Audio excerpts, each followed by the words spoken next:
এখন বাজে সকাল 8:30। মাকে নিয়ে বেরিয়ে পড়লাম। কোথায় যাচ্ছি চলো সবটাই তোমাদের সঙ্গে শেয়ার করব। হ্যালো এভরিওয়ান, কেমন আছে সবাই? আশা করব ভালো আছো, সুস্থ আছো। আর আমাদের কথা আর কী বলবো, আমাদের তো কপালটাই খারাপ। তো যাই হোক, তো মাকে তো ক্যান্সারের ডাক্তার দেখিয়েছিলাম, রিপোর্ট করতে দিয়েছে, এখনও ট্রিটমেন্ট শুরু হয়নি। তো তো সব রিপোর্টগুলো আস্তে আস্তে করতে নিয়ে গেছিলাম, আর একটাই বাকি আছে আজকে। তো সরকারি হসপিটালে দেখাচ্ছি, ওখান থেকেই করা যেত রিপোর্ট, কিন্তু ওখানে ডেট দিচ্ছে অনেক দিন পর পর, তার জন্য প্রাইভেটের থেকেই রিপোর্টটা করিয়ে নিলাম।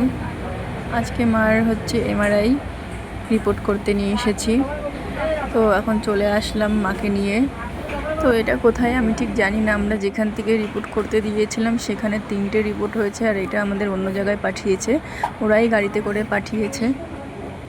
এখানে সব ধরনের রিপোর্ট হয়, এটা যেহেতু নার্সিং হোম তার জন্যে এখানে সব ধরনের মেশিন আছে। তো মাকে এখন ভিতরে ঢুকিয়ে নেওয়া হয়েছে এর জন্যে, আর আমি বাইরে বসে আছি আর তোমাদের সাথে একটু শেয়ার করলাম। তো ওইদিকে হচ্ছে রিসেপশন, আর এখানে আমি বসে রয়েছি।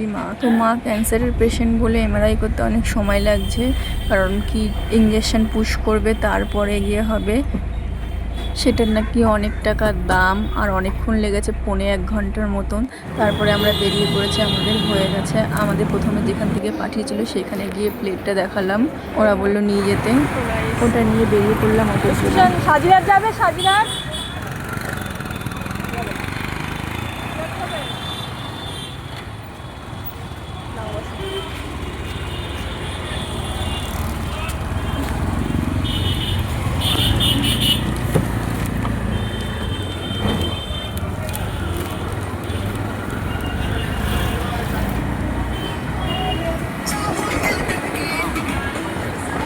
অনেক রোদ্দুর উঠেছে, অনেক রোদ্দুর।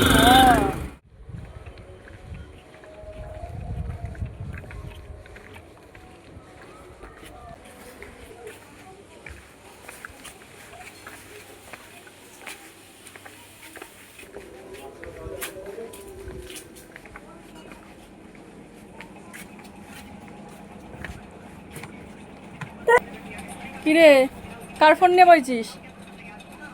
হ্যাঁ, কার ফোন নিয়ে বলছিস? এসব ফোন নিয়ে বসে পড়ছিস?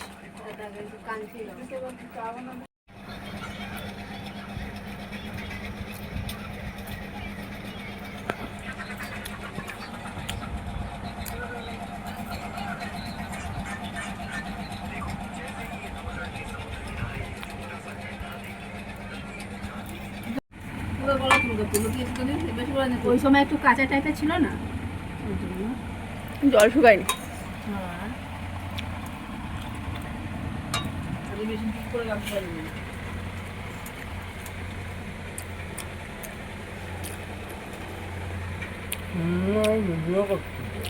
সবাই দেখাবো খাচ্ছিস। লতি ভাজা কতদিন জল দিচ্ছি কেন? খাতে হ্যাঁ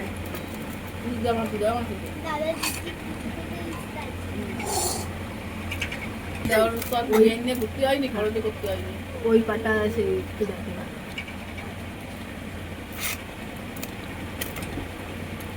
আমি এটা জানি না, যে তুই আমার বোন সেটা জানি না। আমি কথা বলি না তোর সাথে। দাঁড়া, তোর ভিডিও ছেড়ে দেবে না, এরকম চিনি যাবে তোর প্যাক দেওয়া যখন। আর আমি কথা বলি না ওর সাথে। যখন তোমার बहन ना कत सुंदर है तुम बबी। আর ভাইয়ের সাথে ঝগড়া করে গেছিল, আর ভাই